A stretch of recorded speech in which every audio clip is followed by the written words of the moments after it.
Hello friends and dear students. Today I am going to discuss on the topic epilepsy. Epilepsy is a brain disorder.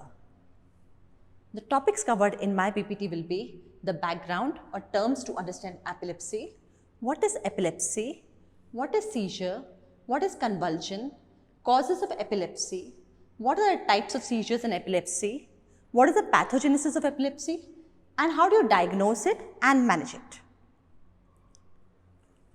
So let's start with the background. Now the brain contains different lobes for various functions. The frontal lobe deals with the thinking, memory, behavior and movement. The parietal lobe deals with language and touch. The temporal lobe deals with hearing, learning and feelings. The occipital lobe deals with sight. Apart from this, there is brainstem and cerebellum for balance and coordination. So some functions of the brain include being alertness, memory, thinking, behavior, movement, remembering, etc. Now the average human brain has about 86 billion neurons, that is the nerve cells. The neurons are electrically excitable cells. They function to process and transmit the information. They allow the information to pass from one neuron to the other, as you can see from the figure. Neurons communicate through electrical impulses and neurotransmitters. We can see it from the figure that how the neuron is releasing its neurotransmitters to the next neuron. Because of this communication, there is brain electrical activity. So this brain electrical activity occurs across short and long ranges in our brain. The electrical activity originates from a brain. It is displayed in the form of different brain waves. The brain waves are measured by an instrument called EEG, electroencephalogram. Now the waves are beta waves, alpha waves, theta waves and delta waves. When there is a sudden excessive electrical discharge that disrupts the normal activity of the nerve cells, a seizure may occur. As you can see from the figure, the EEG is a test used to evaluate the electrical activity in the brain. It can be detected by using EEG electrodes on the head. Now the brain cells communicate with each other through electrical impulses and therefore generate electrical activity which can be detected by the EEG electrodes. So it can help detect potential problems like seizures. Then let's understand the terms EPSP and IPSP. Now this is a presynaptic neuron and this is a postsynaptic neuron. Now there can be an EPSP established or an IPSP established. Now balance between EPSP and IPSP normalizes the electrical activity in the brain. So let's understand what is EPSP. EPSP is an excitatory postsynaptic potential that makes the postsynaptic neuron more likely to fire an action potential. An action potential is a nerve impulse. EPSP occurs when there is sodium influx in the neuron. When the sodium channels open in the postsynaptic neuron, then EPSP occurs. An excitatory neurotransmitter produces an EPSP like acetylcholine or glutamate. So this excitatory neurotransmitter is released from presynaptic neuron and it is going to produce an EPSP in the postsynaptic neuron. Whereas an IPSP, inhibitory postsynaptic potential, is a kind of synaptic potential that makes a postsynaptic neuron less likely to generate an action potential. That is, an IPSP is inhibitory in nature. So it will inhibit the action potential generation. It occurs when there is a potassium efflux or chloride influx in the postsynaptic neuron. An inhibitory neurotransmitter like GABA will produce an IPSP. So in normal state, there must be a balance between EPSP and IPSP for normalizing the electrical activity in the brain. Now coming to the topic epilepsy. So what is epilepsy? Epilepsy is called seizure disorder and there is excessive and abnormal brain cell activity.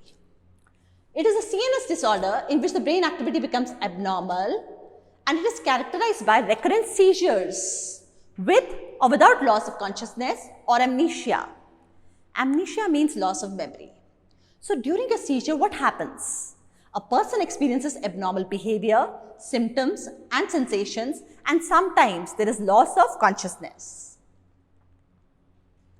Now, how is a seizure different from epilepsy?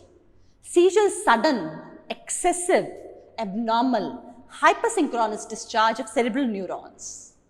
And a pattern of repeated seizures is known as epilepsy. A single seizure will never be called an epilepsy. And what is the reason of this? There is abnormal function of ion channels like sodium channel, potassium channel, calcium channels, and abnormal neural networks can result in rapid, uncontrolled spread of electrical activity that forms the basis of seizure. Now, what is the origin of seizure? The origin of site of seizures is known as epileptic focus, which can be in any part of the brain. Now, what is the problem with seizures? The seizures prevent the brain from interpreting and processing the incoming sensory signals. The sensory signals could be in the form of visual information, auditory information. So, they prevent the brain from interpreting these signals. And they also prevent the brain from controlling the muscles. So, seizures involves disturbances of neuronal electrical activity which interferes with the normal brain functions. And these abnormal discharges may occur at a specific area of a brain or may spread extensively throughout the brain. Then what are convulsions? Involuntary, violent and spasmodic contraction of muscles due to abnormal electrical activity is called convulsions. In simple words, it means repetitive muscle jerking like having an electric shock. Now, so what are the causes of epilepsy? Now, epilepsy can be caused by different conditions affecting a person's brain. It can be stroke. Stroke happens when the blood supply to the brain is cut off, or it can be due to brain tumor, or could be due to brain infection, or it could be due to traumatic brain injury in case of accidents, or it could be due to loss of oxygen to the brain, that is during birth. Then due to certain genetic conditions and some other neurological conditions. Then in case of excess alcohol intake, that is alcoholism. And lastly, it could be due to alcohol withdrawal. Now, seizure symptoms vary. Seizure symptoms vary according to the location of seizure activity and includes prominent motor symptoms and loss of consciousness. This occurs in a special type of seizures, that is tonic-clonic seizures, which we will be discussing later. Then there's alterations in non-motor functions, for example, sensation, olfaction, vision. Then there can be changes in the higher order functions like memory, emotion, language and insight. Now, the classification of seizures. Seizures can be classified in two broad categories. One is partial seizures. They can be simple or complex. Or it could be generalized, that is generalized tonic-clonic seizures, or absent seizures, or atonic seizures, or myoclonic seizures, or infantile spasms, or febrile seizures. The type of epilepsy in which generalized tonic-clonic seizures occurs is called grand mal epilepsy, whereas where the absent seizures occurs repeatedly is called petit mal epilepsy. So, let us see the figure. Why it is called partial seizure? Because it's a focal seizure. It is occurring in only one part of the brain. That is why it is called partial or focal seizure. It is affecting only one cerebral hemisphere. Okay. Coming to the primary generalized seizure, here the seizure started, it's basically spreading to all parts of brain. It's spreading to all parts of the brain. Then we have the partial seizure with secondary generalization. Here seizure started with the partial seizure, but it spread to the whole brain, leading to generalized seizure. So, let us see the different types in brief. So, in partial seizure, seizure activity starts in one part of the brain, whereas in generalized, seizure activity involves the whole brain. Now, this partial seizure, if we look towards downwards, they can be simple, complex, or with secondary generalization. When we say simple partial, it means seizure activity is when the person is alert. Here, complex seizure activity, there is change in the awareness in the surroundings. Then when you say secondary generalization, that means seizure activity begins in one area and finally spreads out. Let's see the generalized seizures. Generalized seizures can be absence Absent seizure means only staring. There is no convulsions. It only means staring. Staring and blinking without falling. That is why the name is called absent. Myoclonic. Myo stands for muscle and clonic stands for jerking. So there is jerking movements of the human body. It can be jerking movement of the muscles or the whole body. Then there is tonic-clonic seizures where there is stiffening, then falling and jerking of the whole body. Then there is tonic and atonic. Atonic means loss of tone. There is totally loss of tone. Whereas tonic means the whole body is getting stiffened. There is a lot of contractions. So let's have it in detail. What are partial seizures? Simple partial seizures, as I told you, it's without loss of consciousness. It's confined to single area in one cerebral hemisphere. There is abnormal electrical activity in only one part of the brain. Symptoms depend on the site in the cortex involved. And sorry for this, there should be ONE. So kindly it should be ONE, part of the brain, one part of the brain only. Symptom depend upon the site in the cortex involved. It could be example abnormal activity in one limb or muscles. Or patient can have a very different type of symptoms that is called hallucinations. Now hallucinations, it can be auditory. Hallucinations is what is actually, or hallucination can be auditory, visually or olfactory. What is actually not real, that is called a hallucination. This type of seizures is called Jacksonian epilepsy and there is no effect on awareness or memory. Coming to the next seizure, complex partial seizures. There is a partial loss of consciousness. So here there is impaired consciousness from this onset. The consciousness is highly reduced. This type of seizure affects the awareness, memory, behavior. Now here the patient exhibits complex sensory, again hallucinations. Here in the abnormal electrical activity in the temporal lobe or the frontal area. Coming to the generalized seizures, already I have told you that the discharge spread to both the hemispheres and it could be a convulsive or maybe non-convulsive. The word convulsive means shaking repeatedly. And always there is immediate loss of consciousness. And the types of generalized tonic-clonic seizures, absent seizures, atonic, myoclonic, infantile spasm and febrile seizures. Let's see one by one. Tonic-clonic seizure. If a person is having tonic-clonic seizures, the person is suffering from grand mal epilepsy. Now what is grand mal epilepsy? It's characterized by number one, aura. What is an aura? Aura can be changes to thoughts, change to senses, change in awareness. A feeling that a seizure is going to occur. Aura is followed by cry, that the person gets unconsciousness. In case of unconsciousness, then there is tonic spasm. When there is tonic spasm, there is continuous rigidity, tightening of all the extremities. Sometimes the tongue cheeks biting can also take place. This duration is approximately for 30 seconds. The tonic phase is followed by clonic phase, where there is massive jerking of the body. There is rapid contraction and relaxation, just like a person is getting a shock, electric shock. This duration is 30 to 60 seconds. In case of this type of epilepsy, urinary incontinence is common. That is, there is this lack of control on the urinary bladder. Now, this seizure is followed by a period of post-ictal phase. Now, what is post? Post means after. What happened? Post-ictal phase is there is confusion and exhaustion due to depletion of energy. Then is the absent seizures. Repetitive absent seizures is called petit mal epilepsy. Now, it means what? Staring for a few seconds. So, there is an altered consciousness and then you turn back to a normal function as if nothing appeared. A very brief duration normally takes place. It can be mild clonic jerking of eyelids, patient stares, and it can be rapid eye blinking.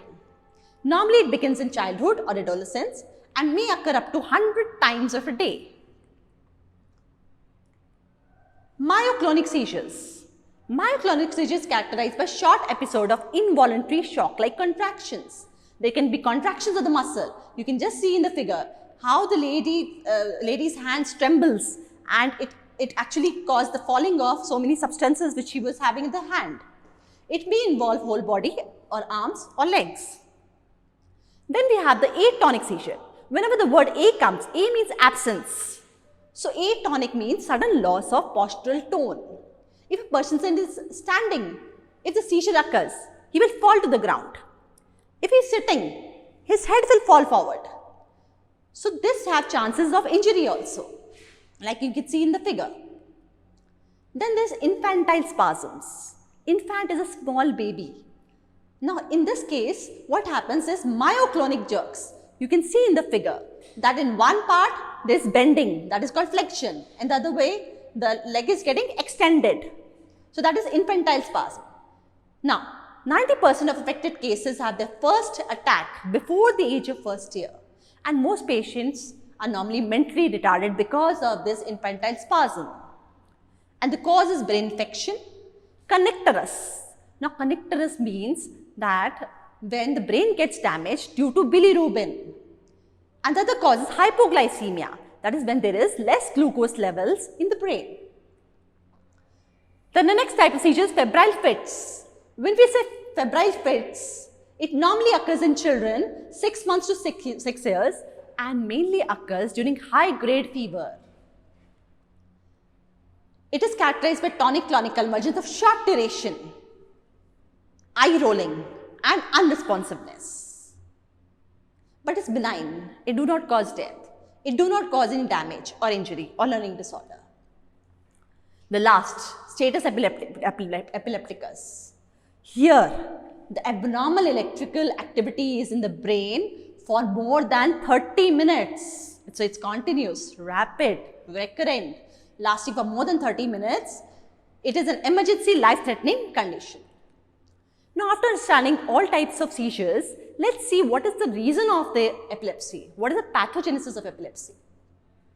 Abnormal function of ion channels and neural networks can result in rapid, uncontrolled spread of electrical activity that forms the basis of seizure. So, there is abnormal function of ion channels and secondly, abnormal neural networks.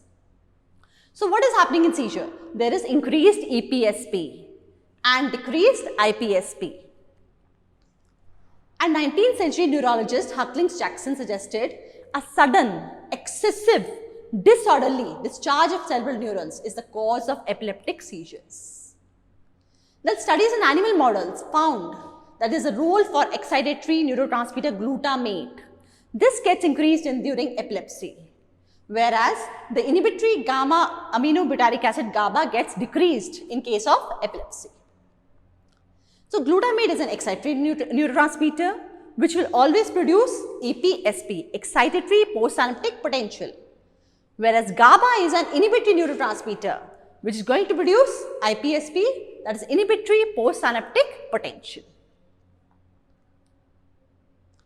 As we can see from the figure, this one neuron is getting the impulses from various types of neurons. So where there is plus, there is an EPSP. Where there is minus, there is IPSP. Whenever there is EPSP, there is going to be a nerve impulse generation. Whereas in case of IPSP, there will be inhibition of action potential. So epilepsy is due to increased EPSP and decreased IPSP. So let's understand the whole summary of the pathogenesis. Normally, if there is more EPSPs, more sodium influx, more calcium current, more types of depolarization, there is going to be a seizure. Whereas IPSPs, if there are IPSPs, potassium influx, chloride influx pumps are there, low pH, then the seizures can be controlled. So how do you diagnose epilepsy? Epilepsy can be diagnosed by EEGs, that is electroencephalogram, MRI, magnetic resonance imaging, PET, positron emission tomography, physical and neurological examination. So how do you treat epilepsy? That's my last slide. So treatment is done by using anticonvulsants and anti-epileptics like phenytoin and valproic acid. They block the sodium channels and they inhibit the generation of action potentials. I hope you liked it. Thank you so much. ठीक लगा?